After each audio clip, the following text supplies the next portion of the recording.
Hello children, this is Resma's science classes. Welcome all of you. This is the third video of this chapter, that is the plant's life, the flower. In the previous videos, we discussed about the parts of flower, types of flower, pollination, fertilization, fruits and its part. And today we are going to start a new subtopic, that is the seed. Let's we start this. After the fertilization, what happens? The ovule, which is present inside the ovary, it changes or develops into the seeds. Okay. So after the fertilization, what happens? The ovary, it develops into a fruit, and the ovules which are present inside the ovary, they are developed into the seeds. The seed has an outer protective cover which is called the seed coat, and on the seed a small scar or the mark on the seed coat, it is known as the hilum. It is the point from where the seed breaks from the stalk. At the pointed end of a seed, the micropyle is situated very close to the hilum. The micropyle marks the point through which the pollen tube had entered the ovule. So micropyle is the point from where during the fertilization process the pollen tube entered in the ovule. On the remaining, when we remove the seed coat, the fleshy parts of the cotyledons, they are seen. And the cotyledons, they store the food for the baby plant. The baby plant is called the embryo. And embryo has the two parts, that is the radicle and the plumule. And this radicle develops into the roots, and while the plumule, it develops into the shoot. When the seed get the favorable condition, like the air, water and the temperature, the seed germinates and it produces a new plant. We can see in this picture, this is a picture of a seed. Here, this is the brown seed coat. In this picture, you can see this is the brown seed coat. Here is not mentioned, this is the hilum. Okay, this is the hilum. And this is the radicle. Its part is called the epicotyle. Here is the radicle and here is the cotyledons. These are inside the seeds. Just below the hilum, here is the micropyle present. It is very close to the hilum, and it is the point from which the pollen tube enters in the ovary. You can see in this another picture the micropyle. Okay, let's we see in this picture. Here the hilum is mentioned. Here is the hilum, and below this hilum, here is the micropyle. Here is these are the seed coats. Okay, have you cleared this? When we remove this seed coat, this is the seed coat. When we remove this seed coats, the cotyledons, they are seen. And these cotyledons, these are the cotyledons. They store the food for the baby plant. Here is this is the baby plant. It is inside this seed, and it has the two parts. This is the radicle and it has the plumule. And this radicle is develops into the root, and this epicotyle, it is the part of a plumule, and it develops into the shoot part. Okay, when this seed get the favorable conditions, this seed germinates and produce a new plant. Now let's we see the types of seed. On the basis of number of cotyledons, they are present inside the seed. The seeds are of two types. The first one is the monocot seed. Mono, here the mono means single or one, and cotyledon Cot means cotyledon. That means the seed which have only one cotyledon. These types are called the monocot seed. And the examples are maize and the rice. The second one is the dicot. Here di means the two. Okay. So dicot means the seed which have two cotyledons. Examples are given here, gram and the beans. You can see the gram seed, if you divide them, you found that there are two cotyledons present inside the gram seed. Let's we see in this picture. Here are the pictures are given. This is the bean seed and it is a dicot seed. It is divided. Here is one cotyledon and here is one cotyledon. This is the seed coat, cotyledon. Here is the radicle and here is the plumule. Okay. And this is the maize seed or the monocot seed. You can see. Here is its plumule and the radicle. It is its endosperm. Here is the cotyledon. It has only one cotyledon. That's why it is called the monocot seed. And on the outer side seed coat is given. Okay. Clear? Let's we see the germination of seeds. The embryo lies dormant in the seed. Dormant, that means inactive. The embryo is inactively present inside the seed. But when the embryo is supplied with the moisture, when it gets the water from the outside, it becomes active and it grows into a small seedling. And this process by which the dormant or inactive embryo becomes active, grows and establish itself as a seedling, this process is called the germination. Okay. The process by which the inactive seeds becomes active, grows and change into a seedling. This process is called the germination.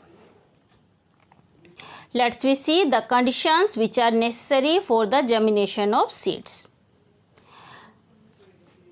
Seeds have the ability to germinate when the conditions are favorable.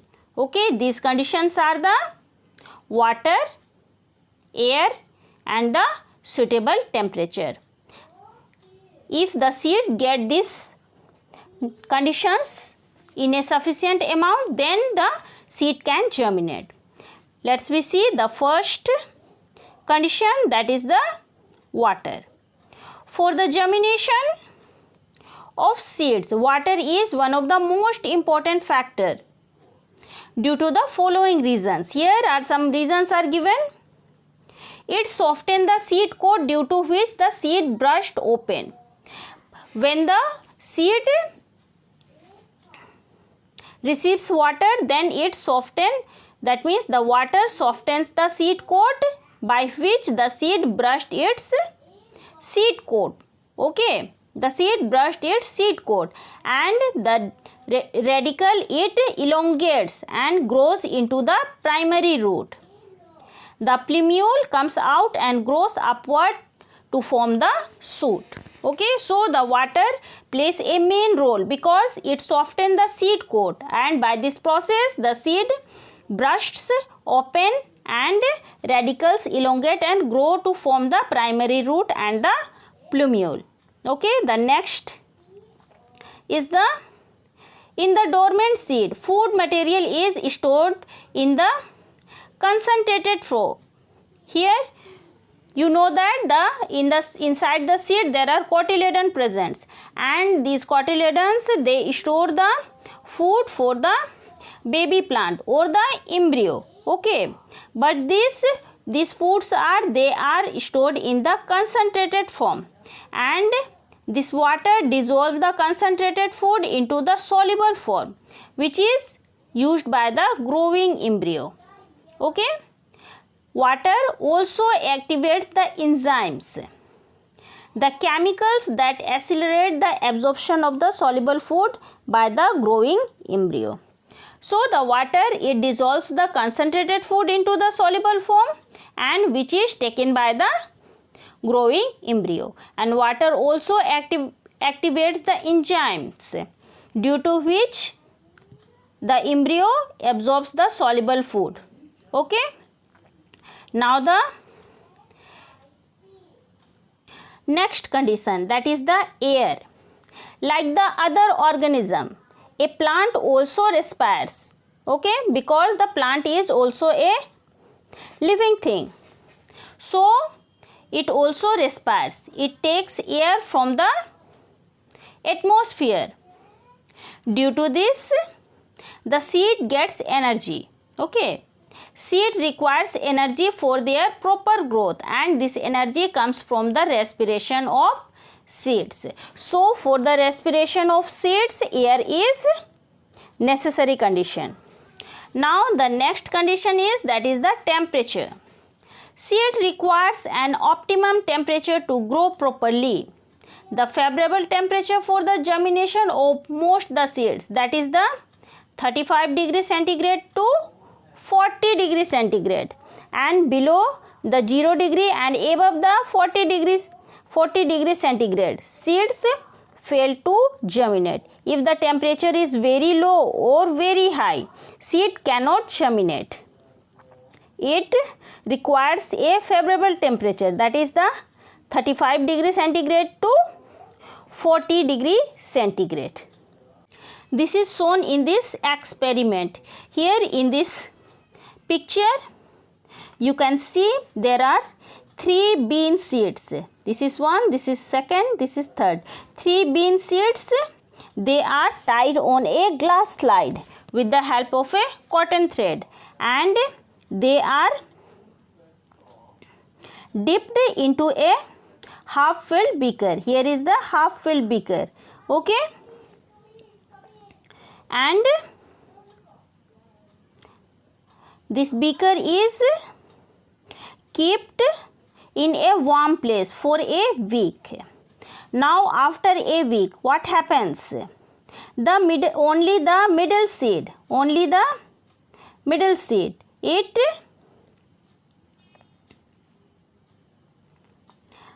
germinate.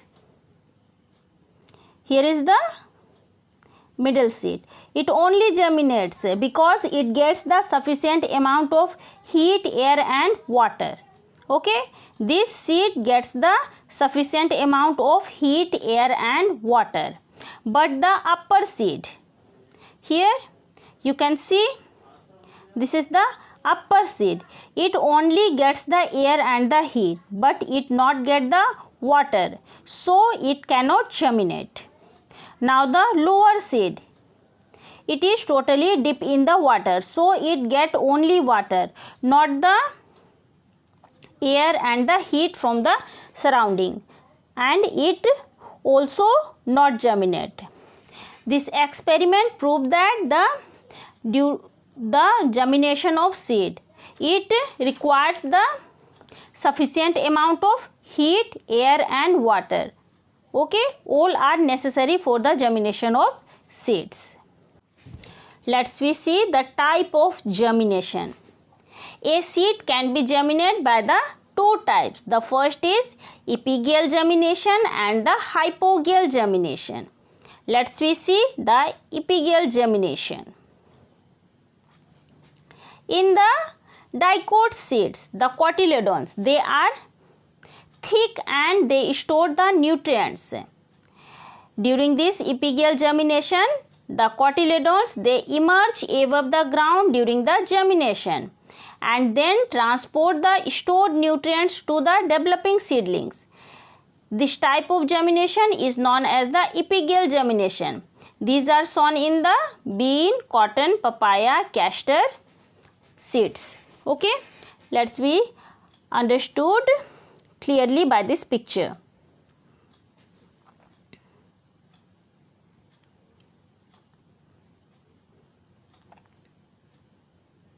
This is the picture of epigeal germination. Okay, This type of germination occurs in the dicot seeds. In this germination, the cotyledons inside this seed coat, here you can see the seed coat ruptures and the cotyledons emerge outside from the ground. This is the ground level, and the cotyledon, these are the cotyledons, and during the germination process these cotyledons emerge out from the ground, and then it transport the nutrients to the growing plant. This is the growing plant, and it transport the nutrients to the plant. So in the germination, when the cotyledons emerge out from the ground, this type of germination is called the epigeal germination. Okay, and this is seen in the bean seeds, cotton seed, papaya and the castor seeds. The another type of germination, that is the hypogeal germination. It occurs in the monocot seeds. It only contains only one cotyledon. Okay, in the monocot seed only one cotyledon is present. When the germination occurs, the seeds germinate, but the cotyledon, they remain below the ground. Okay, and the cotyledon, they transport the nutrients in them to the developing seedling. This type of germination is called the hypogeal germination, and these type of germination are seen in the maize, groundnut and the mango. You can see in this picture.